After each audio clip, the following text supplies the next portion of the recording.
The title of God's Word is The Faith of the Prepared and the Faith of the Unprepared. Ang pananampalataya ng mga handa at ang kahahantungan ng mga hindi handa sa pagbabalik ng ating Panginoon. So before we continue, tayo po ay manalangin. Our dear God and Heavenly Father, we praise you and thank you because we are here this morning in this place. We have this privilege to study your word. We thank you, Lord, because we are healthy today. We are not sick. We are strong. We are healthy. And thank you, Lord, for the strength to wake up, to come here if we are not 100%. But Lord, we thank you because we're here and we have this privilege to hear how you want us to prepare for your return. And we are here to be warned for the fate of those who are unprepared. So we thank you, Lord, for the presence of each one. Lord, help me as I deliver your word. I am but your messenger. And help each one as they listen. Help them, Lord, to understand your word, to be doers of your word. And may your word bear fruit in all of us. May we be prepared for Jesus' return as a result of studying your word this morning. So we commit this time to you and the Holy Spirit. In Jesus' name we pray. Amen and amen. So this chapter 25, also belongs to Jesus' Olivet Discourse that started in chapter 24. He taught about the events of the last days before Jesus' second coming. So here in verses 1 to 13, Jesus is teaching a lesson about the second coming through a parable. And just to remind everyone, as I have taught before, parable is an earthly story with a heavenly meaning. An earthly story with a heavenly meaning. Here Jesus is teaching a lesson through a parable that is well known to all of his listeners during this time. His audience understands this very well. So Jesus is teaching here that his return must be prepared for. That everyone must prepare for the return of Jesus Christ, and not preparing for it has devastating consequences for us, for our families, for everyone. So brethren, let me ask you this morning, are you aware and prepared for Jesus' return? Are you aware and prepared for Jesus' return with all the things that are happening in the world and in our lives? Are you ready when Jesus suddenly returns? And another set of questions, how do we prepare for Jesus' return? How do you prepare for the second coming, for the rapture, for the tribulation? How do you prepare for that? Will we rejoice or will we have regrets when Jesus comes this afternoon or today? What are the consequences when we don't prepare for it? So we will answer these questions this morning. So it's best to learn the blessings of preparing for Jesus' return and the consequences of not preparing, so that we will be encouraged and warned and our life will be in order. This is my prayer for all of us, brothers and sisters in the Lord, that our study today will encourage us and also warn us.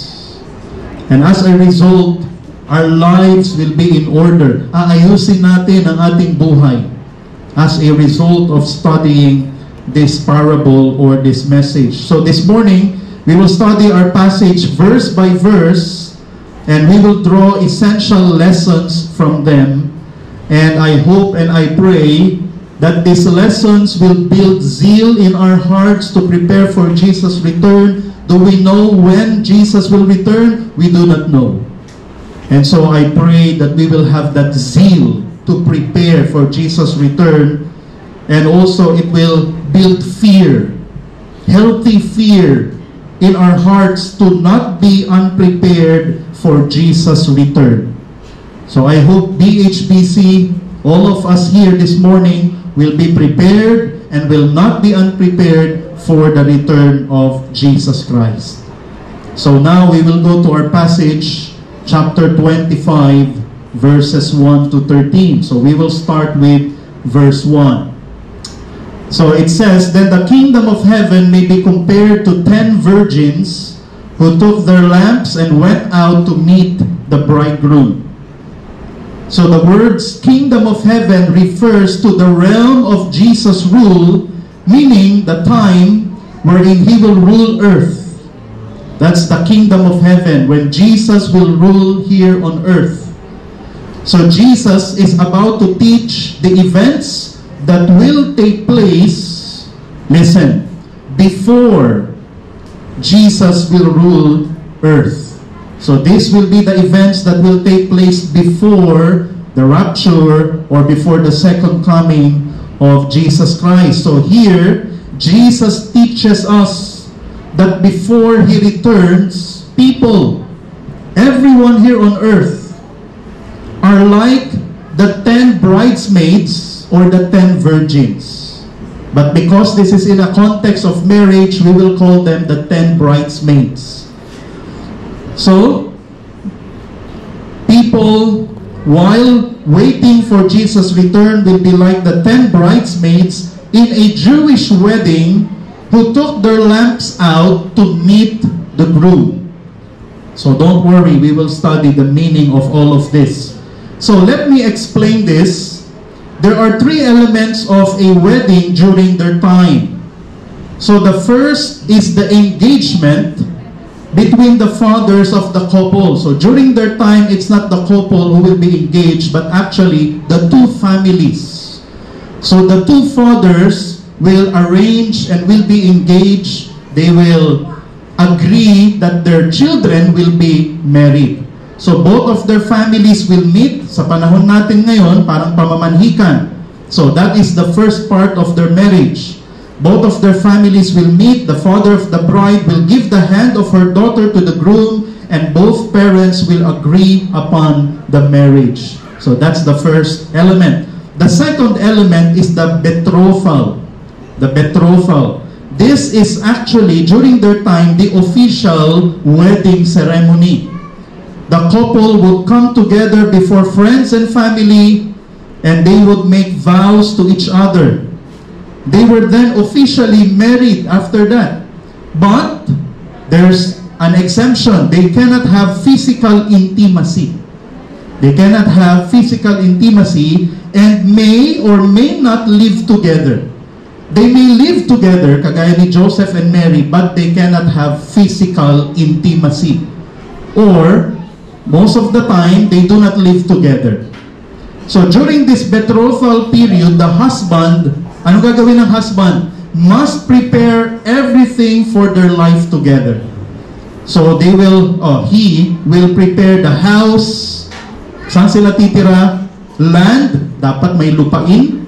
So sa mga gustong ikasal, dapat may lupain muna.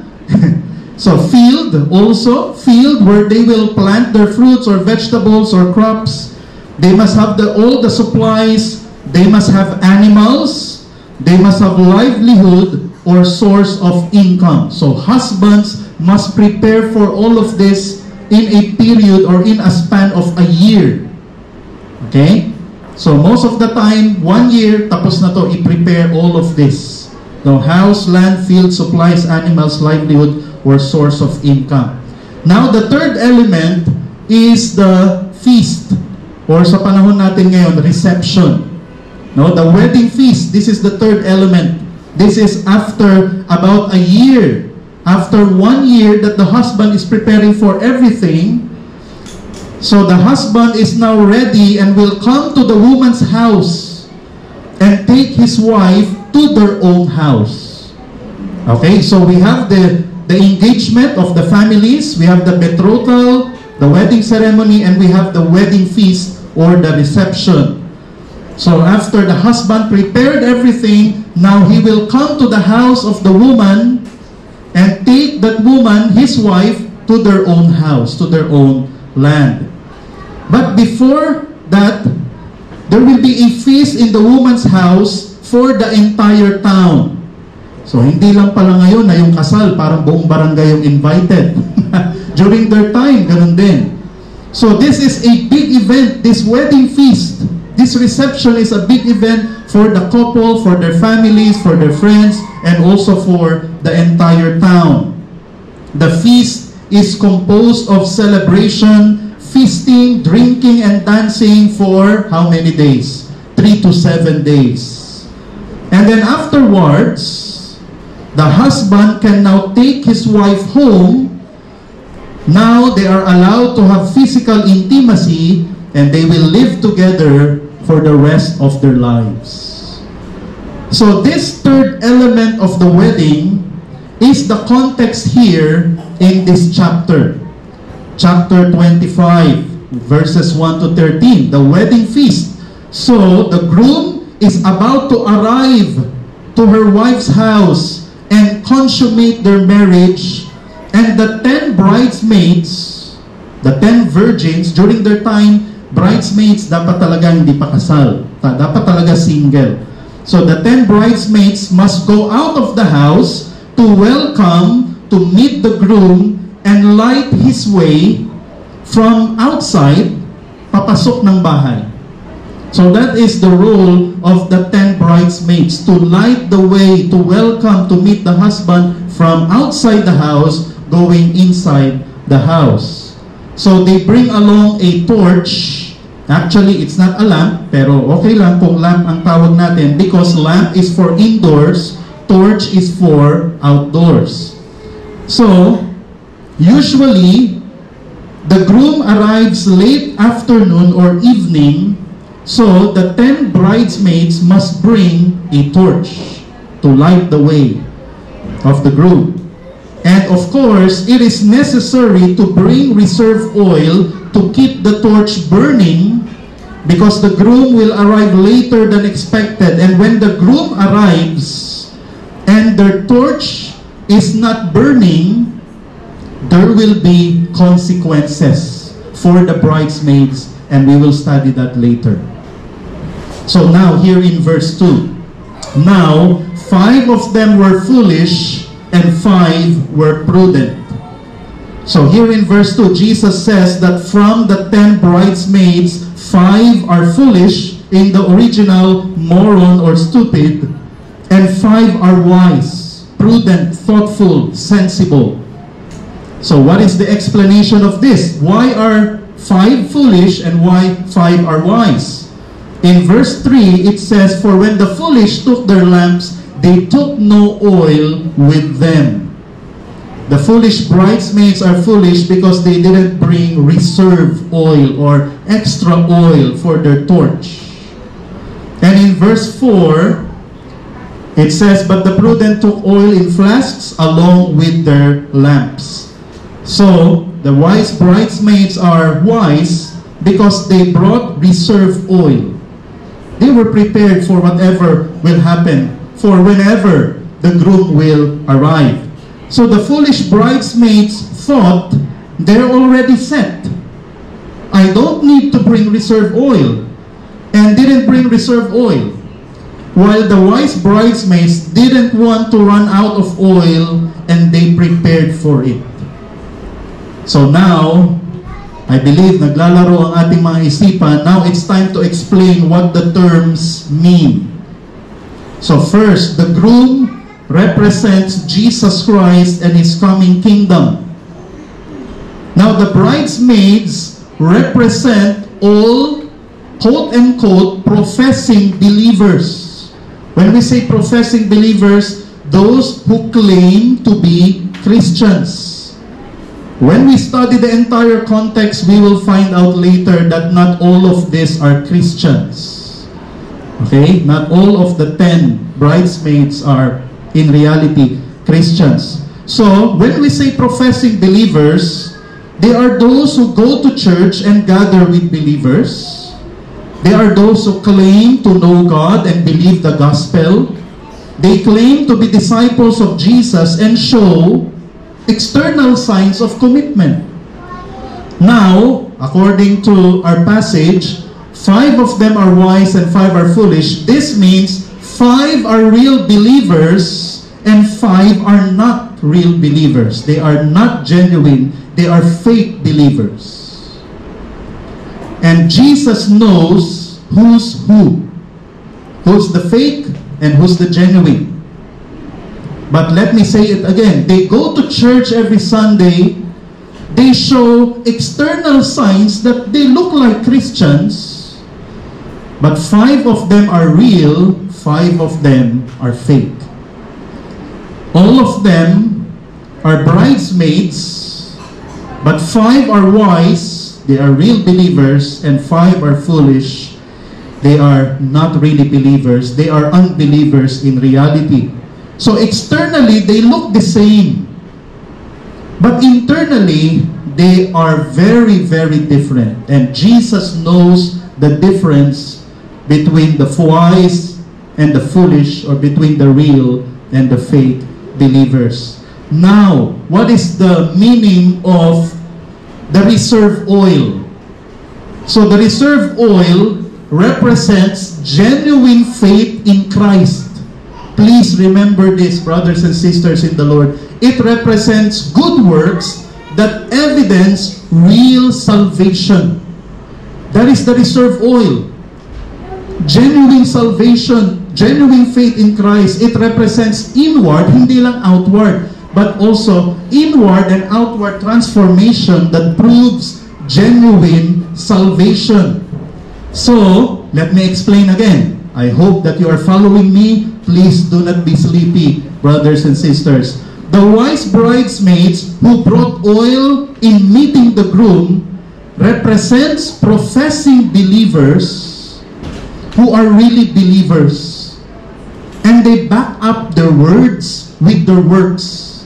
Hindi lang nila sinasabi na Christian ako, Baptist ako, but they back up their claims with fruits, with works of salvation. So that is the meaning of the reserve oil. They do not just claim that they know Christ, that they are believers, they are Christians or Baptists, but they support their claim with genuine faith and good works. So they are genuine Christians in heart, in words, and works, internally and externally. They do good works and they are really transformed by the Holy Spirit. Talagang binago sila ng banal na Espiritu. Labas at loob, sila talaga ay Christians. Hindi lang sa salita, but pati sa gawa, they are really Christians. They obey completely. And they love indiscriminately. So these people are the ones, the genuine believers, who show external and internal fruits of salvation. These people are the ones prepared for the return of Jesus Christ. Nakuha po ba natin? So those who are really prepared for the coming of Jesus Christ are those who claim to be Christians, but they do not just claim, they support. They are really saved. They show their salvation through works, good fruits, thoughts, decisions, actions, behaviors, all of this support that they are really believers. So now, the foolish bridesmaids represent those who are professing believers who are not really believers.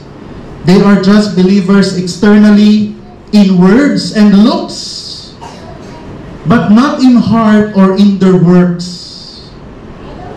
They just say that they're Christians, but their works do not support their claims. Their lifestyle, their practices, their behavior, their choice of words, their decisions, their ambitions, they do not support that they are really Christians. They are surface-only Christians and not totally, from the inside out, transformed. They are believers in leaves, but not in fruits. They still live in sin or obey and love selectively. These are fake Christians So these fake Christians, they are the ones not prepared for the return of Jesus. Let me repeat, who are the ones prepared? Those who are Christians in words and in works, in claim and also in practice. And who are those who are not prepared? Those who are Christians sa salita lang, sa itsura lang. But their works, their lifestyle, their behavior do not support it. So lesson number 1. There will be prepared and unprepared when Jesus comes. Verse 2 doesn't teach that 50% of professing believers are not real, but instead, it teaches that many who claim to be Christians are in reality unredeemed. Let me repeat. Kasi 5 and 5. 5 wise, 5 foolish. So let's not be mistaken that that will be the percentage of fake and real believers. No. But the point of Jesus is many from among the congregation in DHBC, many from other churches, many who claim they are believers are not real believers. Many, not just one, not just two, but many. That's what 5 represents here. So genuine Christians are prepared for the return of Jesus Christ because their faith is backed up by works, inwardly and externally transformed. They pursue holiness, though not perfectly, and they produce good fruits. People who are not real believers, but only believers in word or in paper, must worry about Jesus' return. You must evaluate your actions, your behaviors, your lifestyle, if you really are a believer, a genuine believer inside and out. They think, fake Christians, they think they're ready, but they're actually not, because all they possess are Christian knowledge, Christian words, and a few Christian actions, and so they will not be able to enter heaven. Let's now go to verse 5. Now, while the bridegroom was delaying, they all got drowsy and began to sleep. Jesus says that the groom was delaying. This means that the groom will not come in a time expected by the bridesmaids, the wife, and the audience. So these people have to wait. Because of this, the bridesmaids waiting outside got sleepy and they slept. For us, the meaning of this is, it is alright to wait for Jesus' return and go on in life. That is the meaning of this. Even the wise bridesmaids, natulog din, they also slept. And it's not wrong because the groom delayed his coming. So it's okay to wait and go on with life. You don't have to resign from your work and just wait for Jesus' return, or stop studying. I will quit school. I will just return for Jesus. I will just wait for Jesus' return in my front yard or in a mountain. Maghihintay lang ako sa pagbabalik ng Panginoon. I will stop everything. No. I will leave my family and just wait for Jesus' return. No. So we can wait for Jesus while we go about our normal life. So that's what we can learn from here. Now in verse 6, the groom finally came at midnight because of the announcement. So it says, but at midnight there was a shout, behold, the bridegroom come out to meet him. So this means that the bridesmaid sleeping is alright. Okay lang, kasi imagine, midnight dumating yung groom. And midnight magsisimula yung reception. So, si Claire, malapit na ikasal, parang magandang idea to, na 12 in the midnight, you will start the reception para konti lang ang dumating. De, biro lang. Biro lang, no? But that's their custom, that's their tradition. So, the groom came at midnight, most probably 12 midnight, 12:30 or around that time. So, yun nga, sabi ko, the bridesmaids, the foolish and the wise sleeping, it's not wrong because 12 na dumating. The groom delaying and arriving at midnight signify that Jesus coming will be unexpected.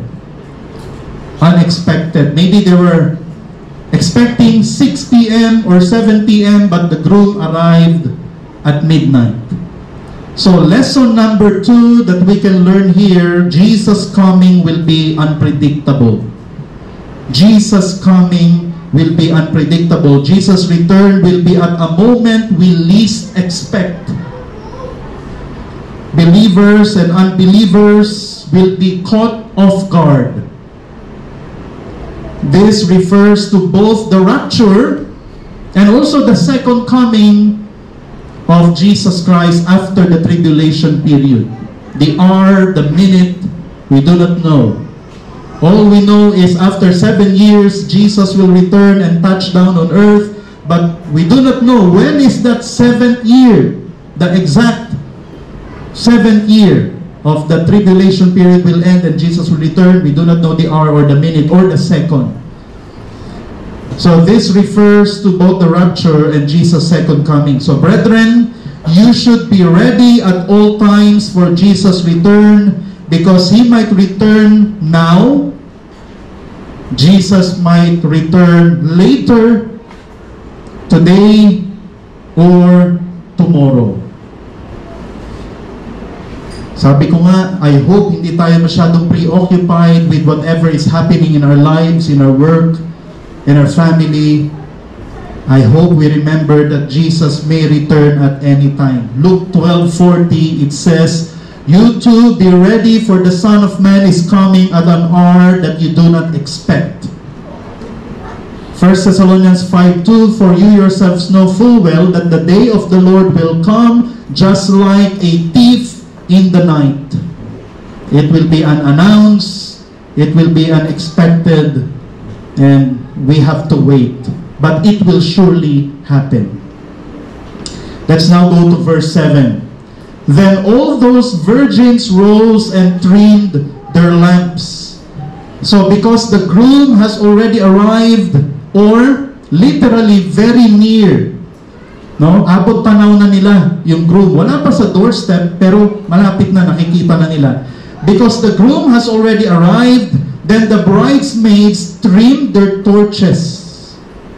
So trimming torches means, ito yung pinakamalapit na picture, it's either to cut the end of the torch and also to refill the oil. That is the meaning of trimming torches. So to cut the part that is lit, make sure na hindi basa yung edge, so you have to trim, and to put more oil in the torch.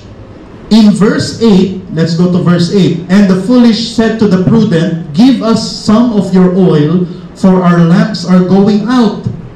The unprepared, the foolish bridesmaids asked the prepared, the wise bridesmaids, for more oil. But they refused them." The wise refused the foolish bridesmaids. They said, "If we will give you more oil, mauubusan kami, and kayo rin. It will not be enough for us." So they said, the wise said to the foolish, "You need to buy somewhere. You need to buy somewhere. You need to buy oil for yourselves. You need to buy somewhere. We cannot give you." So lesson number 3 from this passage. Yan, ang sabi sa verse 9, "But the prudent answered, saying, No, there will not be enough for us, and you too go instead to the dealers and buy some for yourselves." So lesson number 3 is our salvation is a personal thing. Our salvation is a personal thing. When Jesus returns, we cannot tell our genuine Christian friends to pray for us to be saved. When the rapture happens, we cannot be saved anymore. We cannot, at that moment, accept Jesus as Lord and Savior and repent of our sins, wala nang chance. No more. Cannot do it anymore. So the saved cannot save the lost. So we cannot also tell Jesus, my parents, friends, spouse, or children, they are genuine Christians, so I should be included with them. If they will go to heaven, I too should go to heaven with them. They were raptured, I too must be raptured. But of course, we cannot do that. Lord, save me, because my family, they are saved already. They go to church. Ako, I do not go to church, but they go to church, so please save me too, include me. We cannot do that. Or we cannot say, my father is a pastor, or my mother is a faithful Christian, so Lord, save me. I belong to a Baptist, a Christian household. Yes, I'm a backslider. I'm not going to where they are going every Sunday. But Lord, please include me for their sake. Salvation is something that we ourselves must embrace and receive. Our parents, our friends cannot accept Jesus on our behalf. Our parents, our children, our siblings, our spouse cannot repent and trust Jesus as Lord and Savior on our behalf. Salvation is a personal thing. You must be sure if you're really saved, if you have really repented of your sins and trusted Jesus Christ as your Lord and Savior and surrendered your heart to His Lordship and sovereignty. You must be sure of this before the rapture. Because when the rapture happens, we cannot be raptured. The rapture is unrepeatable. So during the tribulation period, yes, we can still be saved as long as you do not worship the Antichrist, you do not get the mark of the beast. But once Jesus returns, there's the battle of Armageddon. But after that, we cannot be saved anymore. That's the last time for salvation, before the battle of Armageddon. It doesn't matter if your friends or family are Christians or not. The question is, are you a Christian? Are you sure of your salvation? 2 Corinthians 13:5. Let's read this all together. Ready, begin. Test yourselves to see if you are in the faith. Examine yourselves. Or do you not recognize about yourselves that Jesus Christ is in you, unless indeed you fail the test? So examine your works. Examine your lifestyle, your words, and your witness or your testimony. Are you a real Christian? Are you a real believer? Do you obey God's will completely? Do you love God? Do you love others indiscriminately? Have you surrendered your life to Jesus Christ, to His sovereignty, and to His Lordship? Examine your fruits. Examine what comes out of your life. Everything that comes out of your life. Examine what you obey or who you obey. Diyan mo malalaman kung ligtas ka. Who you obey, yourself, the world, or God. Examine your love. What you love, who you love. Examine what you pursue. Do you pursue holiness, godliness, purity? Or do you pursue worldly, temporal things? And also examine what you avoid. Examine what you avoid. Immorality, idolatry. Let's now go to verse 10. And while they were going away to make the purchase, the bridegroom came. It means nasa doorstep na talaga yung bridegroom. And those who were ready went in with him to the wedding feast, and the door was shut. While the 5 foolish bridesmaids are buying oil, nagkukumahog, na bumili ng oil, the groom finally is at the doorstep, and so the groom entered the house together with the 5 wise bridesmaids with lit torches, and then shut the door. The 5 foolish bridesmaids were left outside because they didn't prepare well for the groom's coming. They were careless and negligent. And also, they had wrong assumptions. They had wrong assumptions. Ang dami nilang mga maling akala. In verse 11, they knocked the door, and later the other virgins also came saying, Lord, Lord, open up for us. They wanted to be let in, but they were not let in. And in verse 12, it says, but he answered and said, truly I say to you, I do not know you. This is a supporting verse that the 10 bridesmaids really pertain to genuine believers and fake believers. So the groom here in verse 12 gave a horrifying statement. I don't know you. Of course, because he doesn't know them, then they may not enter the house and have the feast with the rest of the town. He denied knowing the foolish bridesmaids, but he didn't deny knowing the wise bridesmaids. So lesson number 4. When Jesus returns, it's too late to secure genuine salvation. When Jesus returns, it's too late to secure genuine salvation. When Jesus returns in the rapture, and we weren't included, we cannot pray to God to include us. The rapture is unrepeatable. We must be sure of our salvation now. Because the rapture will happen only once, and it will happen in a twinkling of an eye. 1/4 of a second, the rapture will happen. If we're not included, then that's it. We will suffer the tribulation period here. We must be sure of our salvation now. Let us not be careless of our eternal state. Carelessness reflects these 5 foolish bridesmaids. They were careless of their spiritual life. They were careless about God's will, God's commands. And so, they were left outside. Saraduhan sila ng pinto at hindi sila kilala nito. Dininay sila na kilala sila ng groom. Let us not be negligent of our biblical disciplines and biblical duties.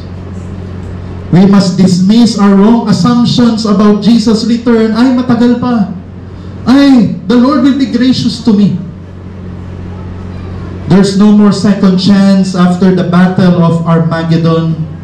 When Jesus returns and we are still unbelievers, then He will tell us on that day, I don't know you. Rapture, I don't know you. Second coming, after the battle of Armageddon, I don't know you. So 1,000 years we will spend in hell. We won't join Him in eternity if that's the case. So in Matthew 7:21 to 23, Jesus will tell us He doesn't know us if we do not do His will or if we're not really saved. Let me read this. Not everyone who says to me, Lord, Lord, will enter the kingdom of heaven, but he who does the will of my Father who is in heaven will enter. Many will say to me on that day, Lord, Lord, in your name did we not prophesy, and in your name cast out demons, and in your name do many miracles? And then I will declare to them, I never knew you. Depart from me, who you practice lawlessness. So brothers and sisters in the Lord, yes, there is such thing as fake believers. Kagaya dito. They said, Lord, Lord, in your name did we not prophesy?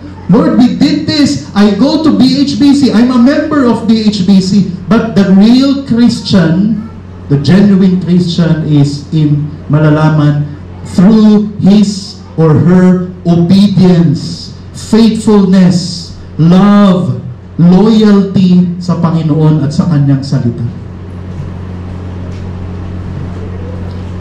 If we're just a believer in practice and words and not in heart, then we are unregenerate, and the kingdom of Jesus Christ will be shut closed for us when He returns. That's why we need to be sure now, while you are listening to me, while you are looking at me or looking at your Bible, you need to be sure now. Because when all of this happens, no more chance. No more chance to be saved from the tribulation period, and after that, no more chance to be saved from hell for 1,000 years and then the lake of fire for all eternity. Let's go to verse 13, the last verse. Therefore, stay awake, for you do not know the day nor the hour. Jesus made a final warning and command. Stay awake. Stay awake. Hindi lang literally kung inaantok po kayo ngayon, but this is spiritually. Stay awake. Stay awake, because we do not know the day or the hour our Lord returns. So lesson number 5 is we must always be prepared for Jesus' return by making sure we're truly saved. What is the best way to be prepared for Jesus' return? To be sure of your salvation.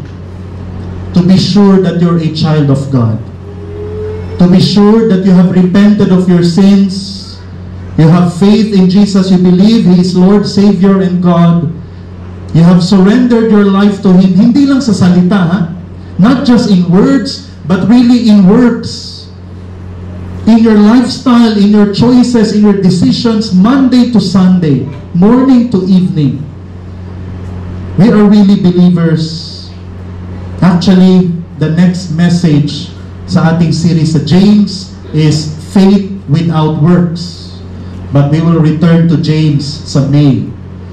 But I hope and I pray, no, that we will really back up our faith with works. Because faith without works is dead. That's how to prepare for Jesus' return. Faith plus works. So, how to be prepared for Jesus' return?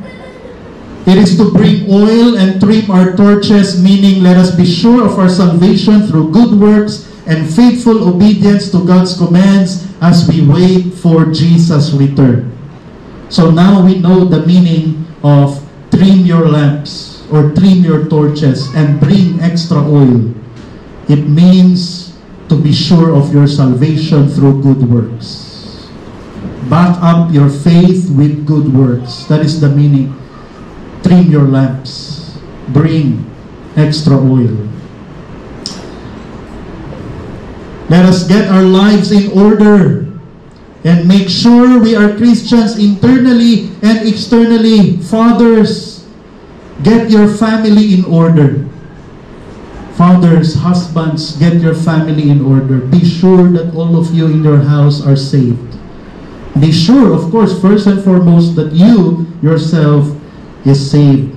So all of us, let us get our lives in order. Make sure we are Christians internally and externally, in words and works, in theory and in practice, in heart and in hands, in private and in public. Let's make sure of our salvation. Let us not backslide also, despite temptations, despite hardships. Let's not run away from the Lord. Let us follow Jesus until the end. Let us follow Jesus until the end. Revelation 16:15, it says, "Behold, I am coming like a thief. Blessed is the one who stays awake and keeps his garments, so that he will not walk about naked and men will not see his shame." So, blessed is the prepared, and blessed is the one who keeps himself pure or spotless while waiting for the return of Jesus Christ. Ibig sabihin, habang naghihintay, maayos ang buhay natin. We live in holiness and righteousness. 1 Thessalonians 5:6, "So then let us not sleep as others do, but let us be awake and sober."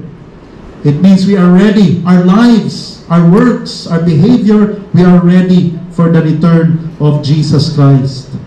Mark 13:35 to 37, therefore stay awake, for you do not know when the master of the house is coming, whether in the evening, at midnight, or when the rooster crows, or in the morning, lest he come suddenly and find you sleeping.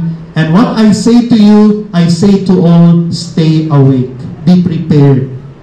Be ready for Jesus coming. Luke 21:36, but keep on the alert at all times, praying earnestly that you may have strength to escape all these things that are about to take place. Tribulation period, yun po tinutukoy dyan, hell, the lake of fire, and to stand before the Son of Man to be judged in the great white throne judgment.